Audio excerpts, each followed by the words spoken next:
आज हम अल्सर की फ़ौरी निजात के बारे में बात करेंगे कि कैसे हम quick ulcer remedy at home कर सकते हैं।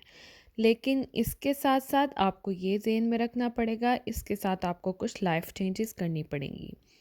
सबसे पहले तो आपको अपनी डाइट चेंज करनी पड़ेगी, जिसमें से फ़ास्ट फूड ख़त्म करना पड़ेगा या फ़ास्ट फूड मिनिमम करना पड़ेगा, कम से कम करना पड़ेगा। इसके अलावा लाइफ चेंजेस में आपको अपना हेल्दी लाइफ़स्टाइल के साथ-साथ एक्सरसाइज पे फ़ोकस करना पड़ेगा और थर्ड पे आपको अपना वेट लॉस करना पड़ेगा। सबसे पहले हम देखते हैं कि अल्सर है क्या?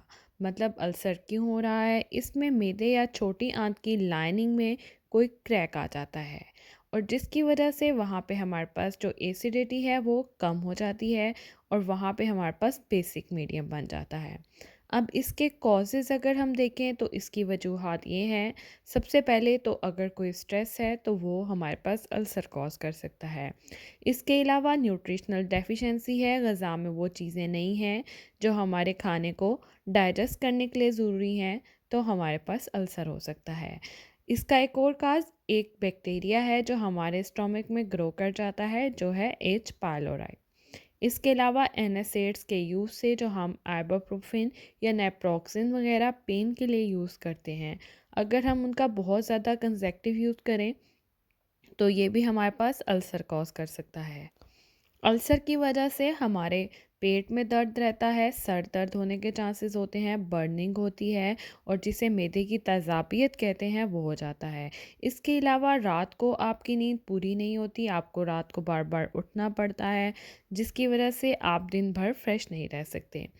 इसके लिए क्या होता है, बेसिकली कैल्शियम कार्बोनेट्स दे देते हैं डॉक्टर्स या पीपीआईस दे देते हैं, जो हमें वक्ती तौर पे रिलीफ तो दे देता है, लेकिन इसके लॉन्ग टर्म यूज़ से यानी अगर आप काफ़ी लंबे अरसे तक इसे लेते रहते हैं तो हमारे पास सर दर्द होने के चांसेस होते हैं, पेट दर्द रहना शुरू कर देता है, विटामिन सी डेफिशिएंसी हो जाती है और लॉन्ग टर्म में ओस्टियोपोरोसिस हो जाता है।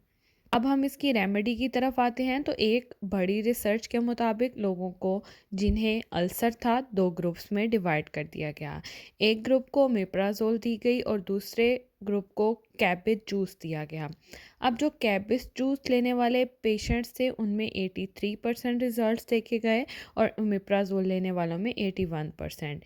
इनके रिजल्ट तो सेम थे, लेकिन जो ओमेप्राज़ोल है इसके साइड इफ़ेक्ट्स भी थे जो कि हमारे पास कैबेज में कोई साइड इफ़ेक्ट नहीं था।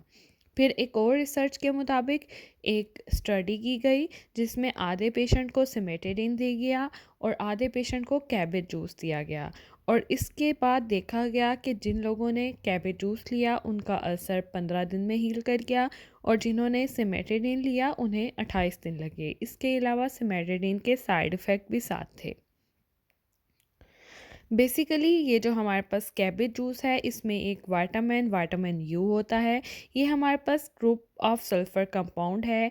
ये हमारे पास जो एच पाइलोराई इन स्टोमक होता है उसकी ग्रोथ को कम कर देता है और जब हमारे पास स्टोमक में एसिड कम होता है उसका पीएच जो है वो ज़्यादा हो जाता है और अल्कलाइन हो जाता है, तो ये अलाउ करता है एच पाइलोराई को कि वो ग्रो करे और वो हमारे पास अल्सर कॉज करे। और बेसिकली जो हमारे पास कैबेज है उसमें ऐसी विटामिन्स होते हैं या ग्रुप ऑफ सल्फेट कंपाउंड्स हैं जो हमारे पास एच पाइलोराई की ग्रोथ को डीएक्टिवेट कर देते हैं और स्टोमक की पीएच को मेंटेन रखने की कोशिश करते हैं कि हमारे पास जो एच पाइलोराई है वो ग्रो ना करे।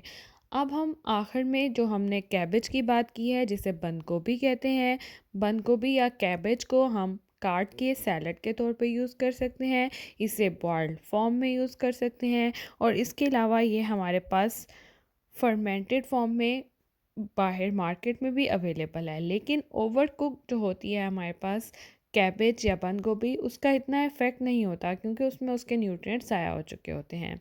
Thank you so much, stay tuned for next video.